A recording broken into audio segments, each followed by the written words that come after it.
inexcusable, evil acts of an individual.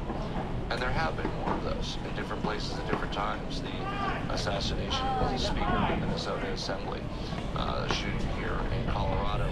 Whatever motivates these acts, the fault and the responsibility lie with the perpetrator. And I hope that he's brought to justice and faces full accountability for his crime.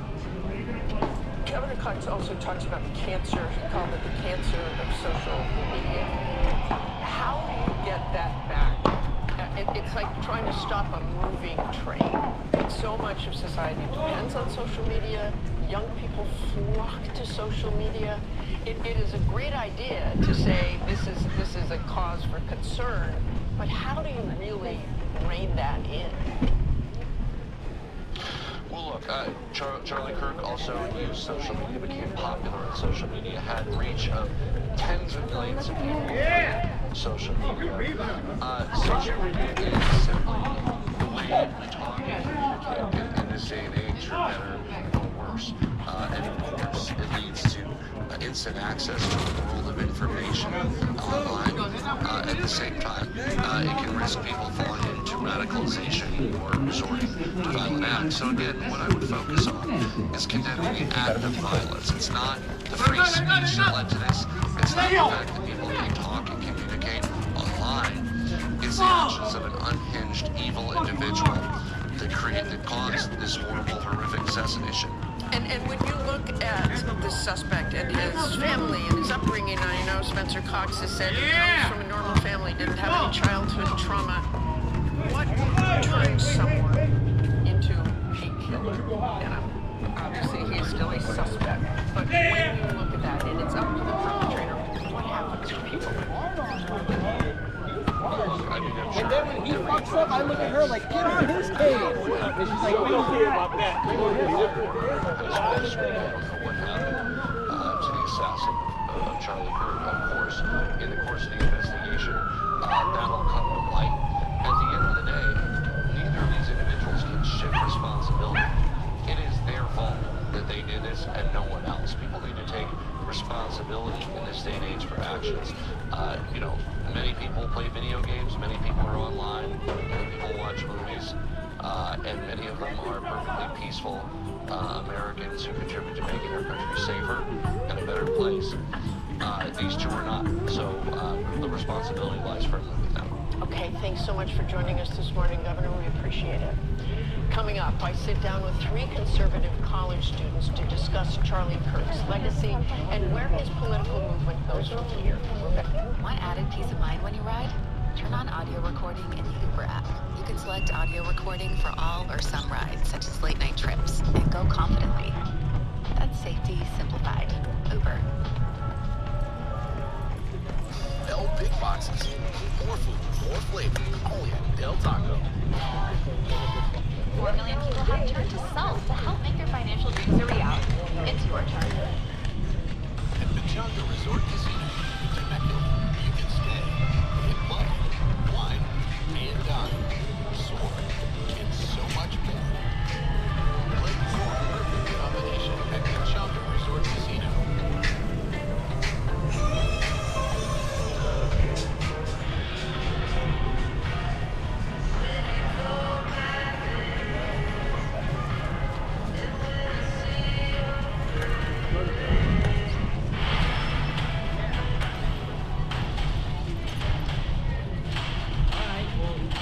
Definitely do that.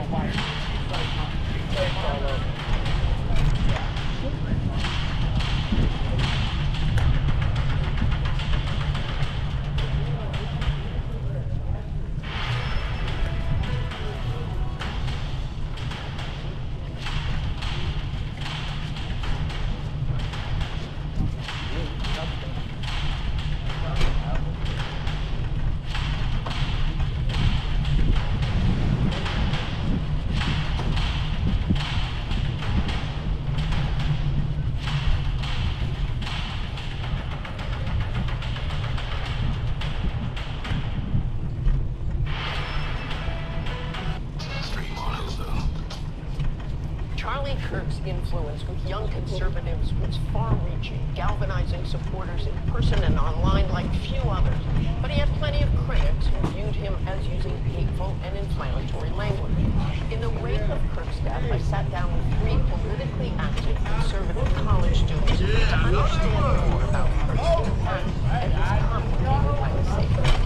Kieran Laffey, Katie Caldwell, and Philip Pedro are college students who Charlie Kirk inspired, and they are devastated by his loss. I saw that horrific video of the assassination. It was sickening. Just to hear like that something terrible had happened to him was just like honestly tragic.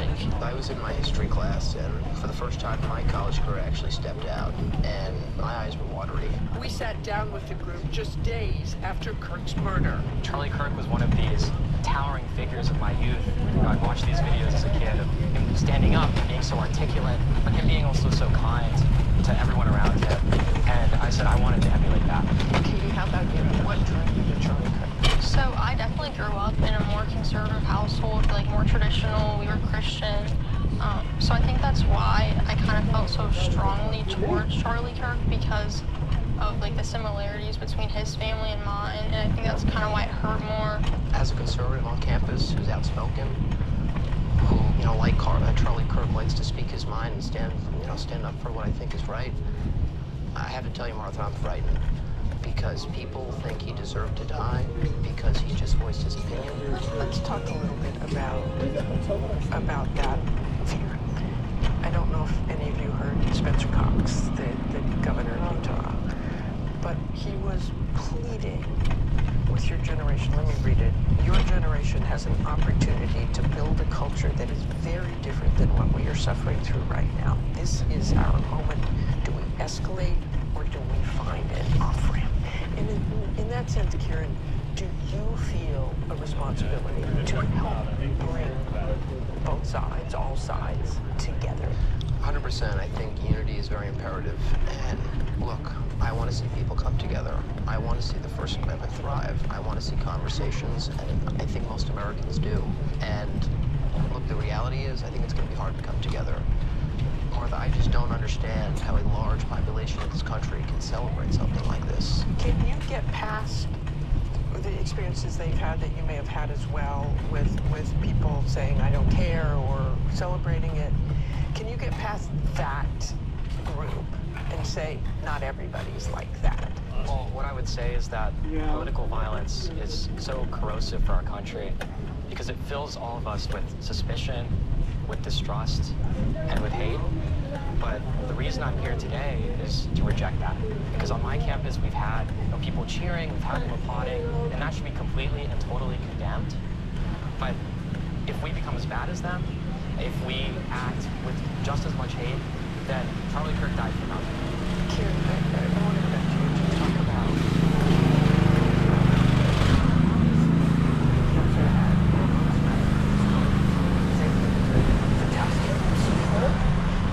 groups and could engage groups. So who takes his place? Where does this go now? Charlie Kirk started this on his own. He was a young guy, like ourselves here. There was no Turning Point USA. There was no, young guy on campus with a political debate revival and kind of energy that he brought. He was one of a kind. And, that void that he's going to leave behind, I don't know how we're going to quite fill it for a long time. Charlie, he didn't die in vain. This movement that he started must continue. I think we have to fight to unify and stand up for what's right and to continue these important conversations. You say fight for what's right. What's right? I think what's right is important and still having conversations and open debate without violence, without being shut down, without being censored. Free and fair debate and conversations was what this country was founded upon. If we as Americans can't come together and assemble and have debates on what we believe is right or wrong, we're never going to get anywhere. We're never going to be able to see the other side, and we're going to live in this polarized country, which I think needs to come to a stop. Do you think Charlie Kirk was bringing people together beyond those who felt the same as he did? Absolutely. I was at my regular College Republicans meeting yesterday, and people were shocked.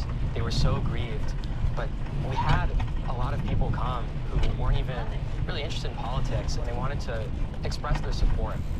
Charlie Kirk, of course, he was political, and you're going to get some disagreement about that, but he was always civil.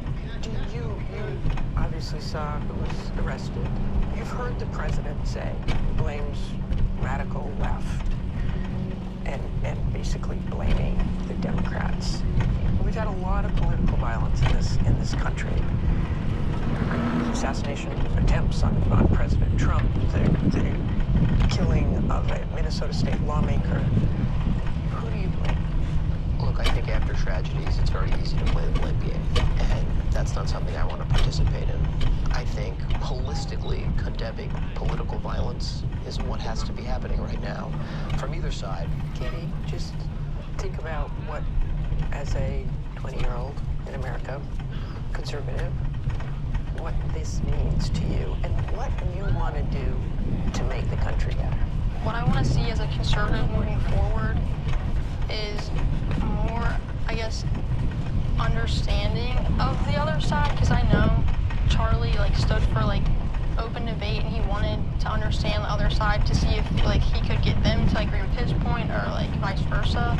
So I think we should kind of carry on with that, be open to other ideas and not shut down people just because of what they believe in. Just kind of continue to be open debate in honor of Charlie.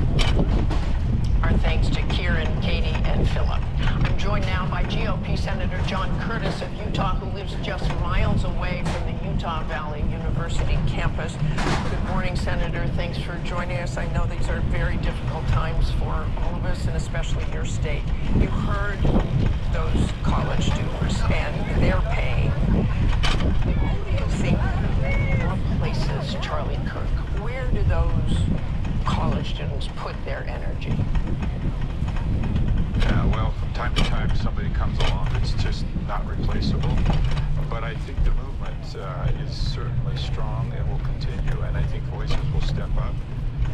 It'll be interesting to see the role of his wife. She obviously is very committed to keeping the movement going, and I have no doubt those shoes will be filled. Never quite in the same way, but they will be filled.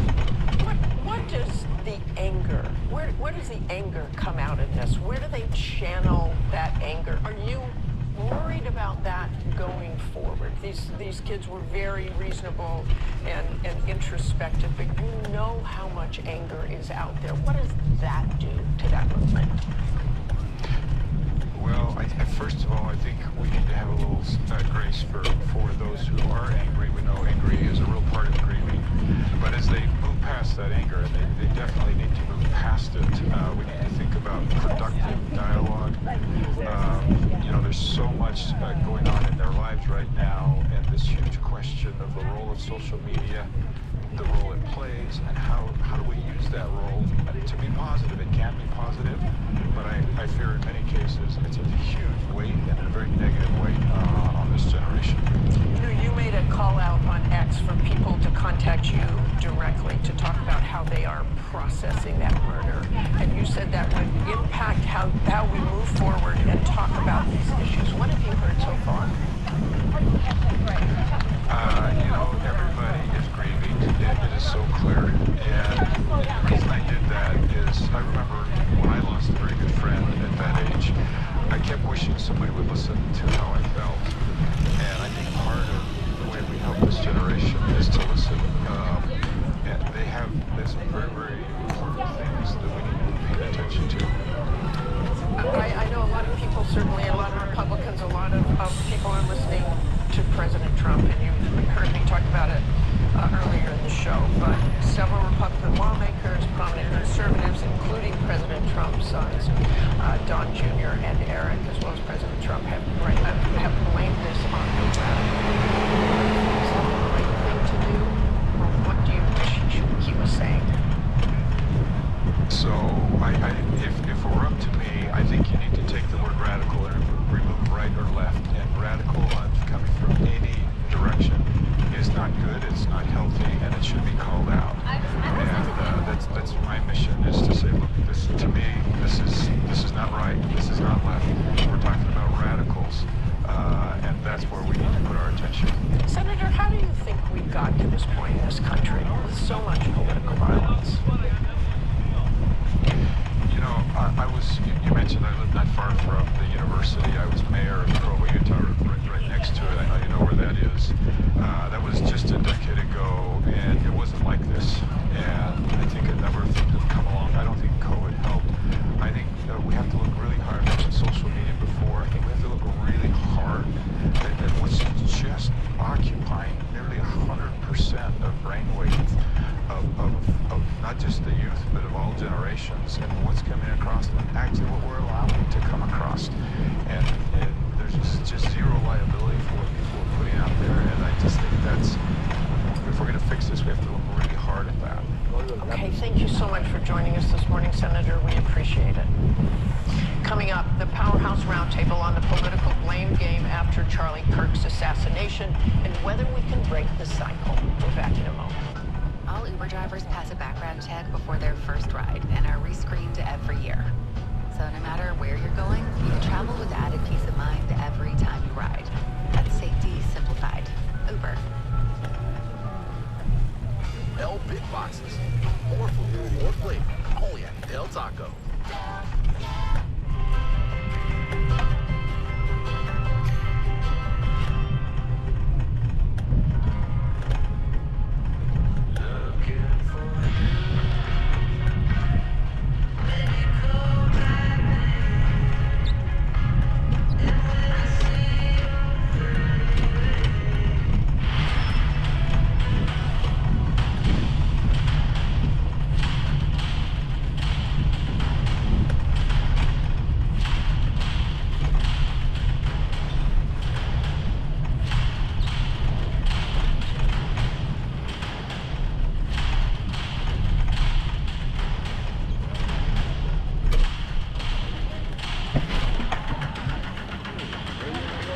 A video I made of you? Yeah. Got over 900 views on YouTube already in just 2 days.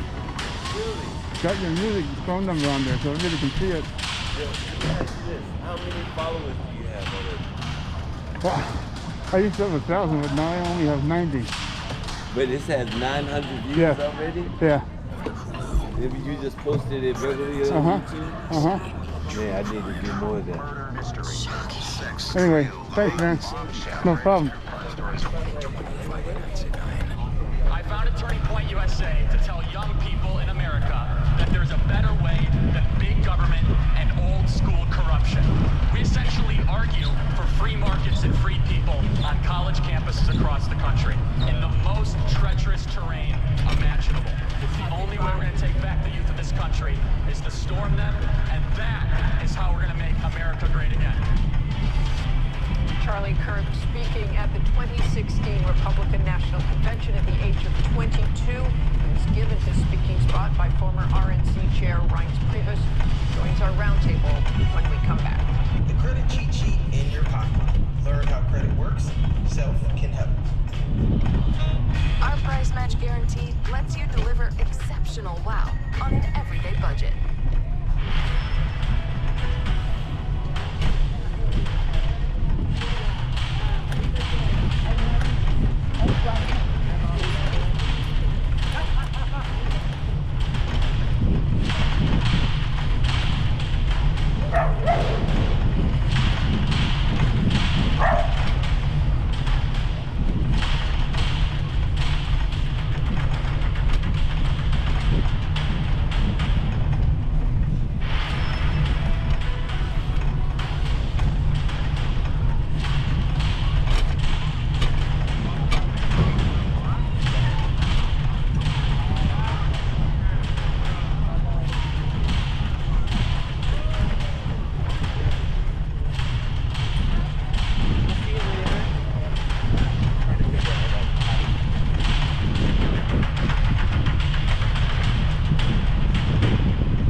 Trump White House Chief of Staff writes, Priebus, former DNC Chair Donna Brazil, and Executive Editor of Politico, Alex Burns. Good morning to you all. And Reince, I do want to start with you. We saw that video of Charlie Kirk. You had him take that spot. What did you see in him then? Well, back in 2013, I was doing fundraisers around the country as RNC chairman, like I always do. And I noticed kind of this young kid in the back of the room. I think it was in Newport Beach, California. And I said, who is that? And it was Charlie Kirk. And he came up to me and said, would you mind if I come to some of your fundraisers? I've started this group and I'd love to meet some of these donors. And ever since then, he told me what he was doing. I thought it was incredible. And then he came up to me before 2016 convention. We stayed in touch and he said, I'd like to speak at the convention. Donna knows, and he was a 22-year-old kid. He wanted to speak at the convention. I talked to him, and I was so impressed with him. I said, I can't give you a primetime spot, but I said, that's okay. Give me something at 3 or 4 o'clock in the afternoon. Charlie Kirk was a man of courage and faith. He was a guy who was happy and bold and went on college campuses, proclaimed the name of Jesus, engaged students where they were at. And obviously what we saw the other day was pure evil. And we saw it in real time. And I think that's what makes it so different and so horrific. And obviously this is something that our society needs to confront. It's not something that can be moved on from. And Donna, I want your reaction. Charlie Kirk had a huge following. Also very provocative. He was, but he was someone who was on a mission. He was on a mission to make sure that conservative students had voice on college campuses. He was on a mission to agree, to disagree, to have people come.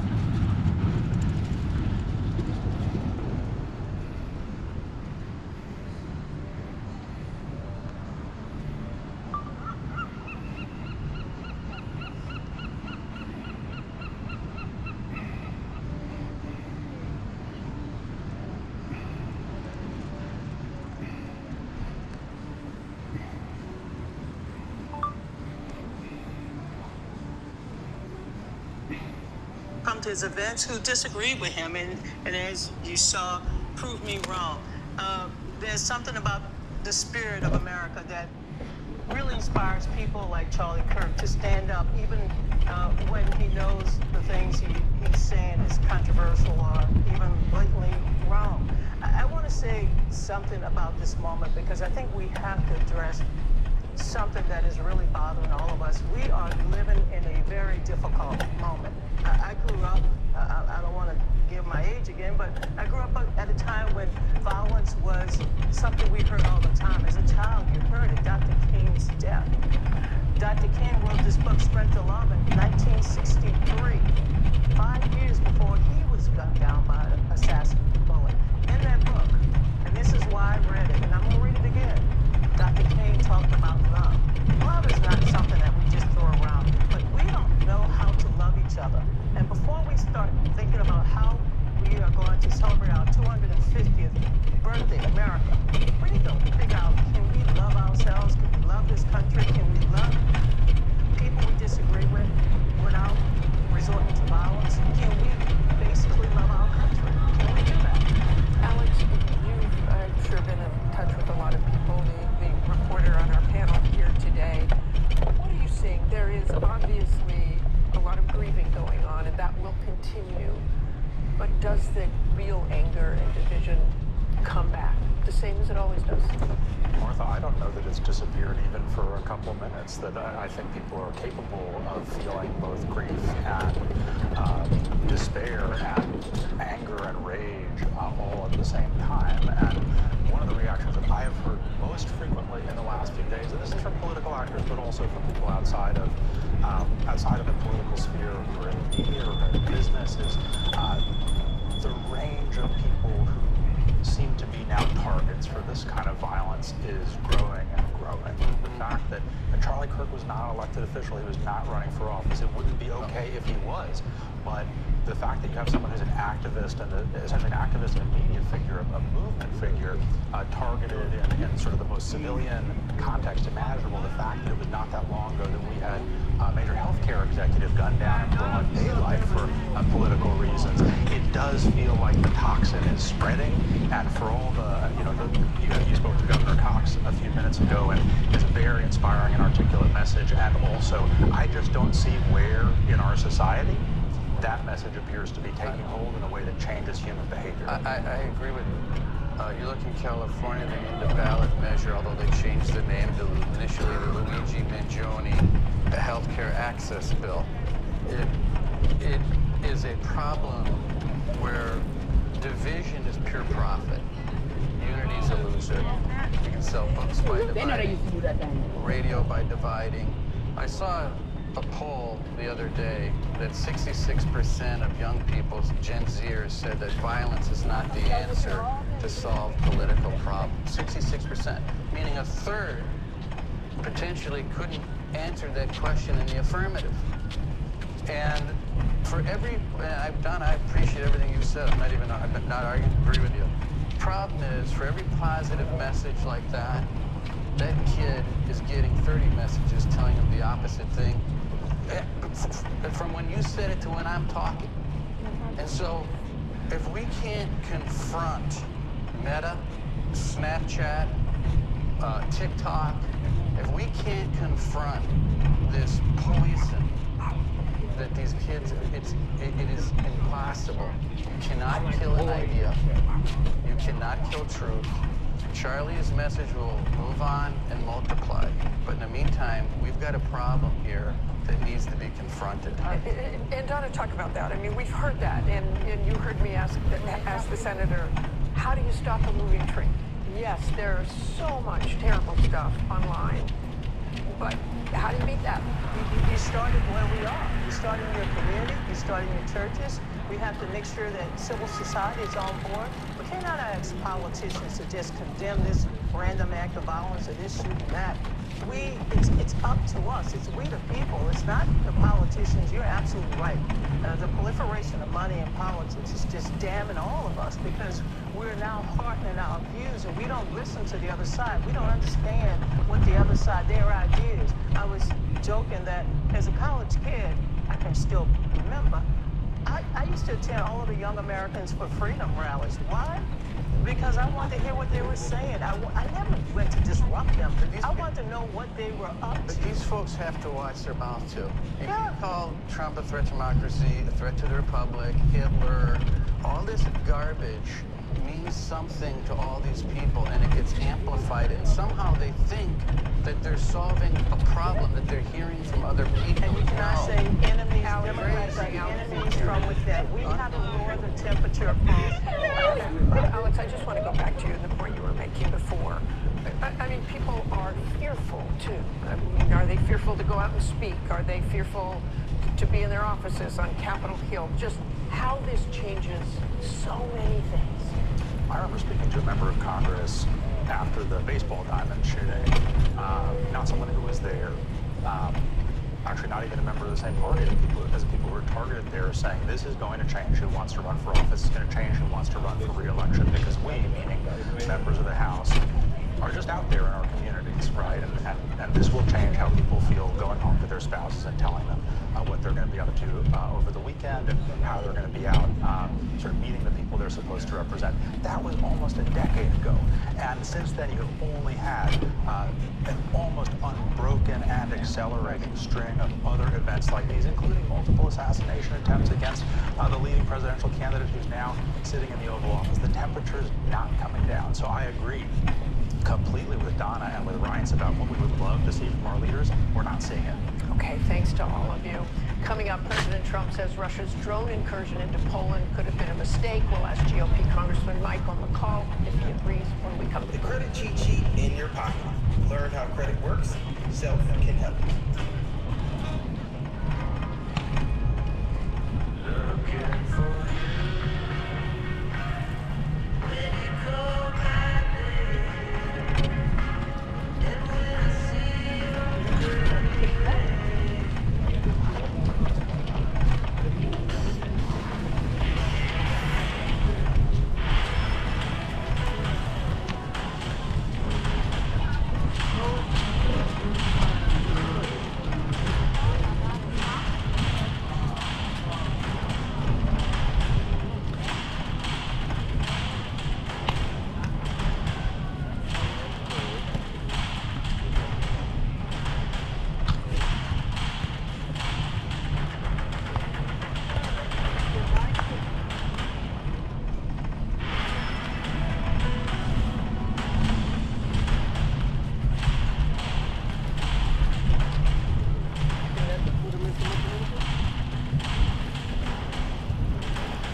bombshell. The greatest true crime stories. 2020, Friday nights at 9. There were major developments this week in the wars in Ukraine and Gaza, so I'm joined now by Congressman Michael McCall of Texas, the former chair of the Homeland Security and Foreign Relations Committee. It's good to see you this morning. Thanks for having me. Congressman, President Trump said on Thursday that those 19 Russian drones that entered Polish airspace could be a mistake by Russia. Do you think it was a mistake? With all deference to the president, I don't think that was a mistake. I think Putin is testing the resolve of NATO. He wants to see how NATO reacts, how Poland reacts. The good news is Poland had a great response. They shot him down. But it shows you how aggressive Putin is getting in the region. Not only the drones, but these war game exercises with Belarus, right on the NATO border of the Baltic states, the nuclear bombers that flew to Poland around close to their airspace, and then these strikes up in the Arctic. He's really putting the pressure on right now. But Poland obviously did not think that was mistaken. NATO is moving air defenses, including air patrols, from the Baltics to the Mediterranean. Do you think that's a good move, or could that possibly escalate things? Well, I think it's a response to Putin's aggression. Putin is the one responsible for this. And so it's called Eastern Sentry. That means the prepositioning of assets, relocation of military assets to the eastern flank of NATO, right on the border. We've never seen anything like this in recent times. And so what I'm concerned about is that the escalation here and the temperature rising, we got to be very careful not to be on the precipice of a World War III. You talk about that more, because they are going to escalate this. They're going to put in more air defenses. So Putin, that's what Putin was worried about originally, he said, the causes of this, he kept saying. So what do you expect to happen from Russia? I think he'll continue to be provocative and saber-rattle. I don't think he would use nuclear weapons. I think China put a red line. I think, the nuclear fallout could even go into his country or invoke Article 5 in Poland. So I think what we need to do is negotiate out of strength. But you've heard President Trump this week, and again, multiple threats about these sanctions. Starting back August 21st and 22nd, he says they'll know what happens in 2 weeks. Trump says on August 18th, it would be known in a week or two whether the war would continue, and we'll do something. August 15th, it goes on and on and on, and these deadlines simply pass, and Putin puts more pressure and bigger attacks in Ukraine. And we give the president more strength in his negotiations. Now, as I understand it, the president wants all NATO to join together on secondary sanctions. It doesn't do us any good to put secondary sanctions. And stop buying Russian oil. Right. Think that's going to happen?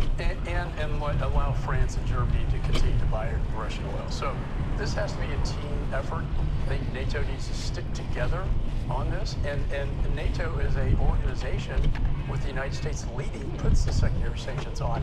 I predict that is what's going to happen. Tom Tillis said he believes Russia is playing the U.S. Do you think President Trump was played, especially at that Alaska summit?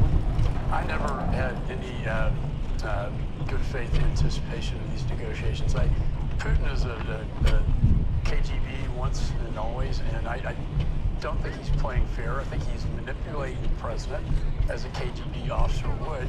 I think the president, though, the good news is waking up to the fact that Putin is not negotiating in good faith, not making concessions, and has to be dealt with. And the more Putin irritates the president, I think the better we are in terms of defending NATO and Ukraine. And just quickly on Qatar, the Israelis did a strike in Qatar, our ally. What do you think the effects of that are? I get the wanting to take out Hamas. By the way, they missed all the targets. They didn't hit the Hamas leadership. I understand all that, but remember, Qatar has one of our largest air bases. Our CENTCOM hub is run out of Qatar. We asked them to negotiate these negotiations with Hamas. And then the shot across the bow, I don't think, as the president said, this does not serve the interests of the United States or Israel well long term. And what do I mean by that? I think normalization is where we want to be at the end of the day. The more we inflame the Arab world, the less likely that normalization process. What do I mean by that? Peace with Israel, Abraham Accords.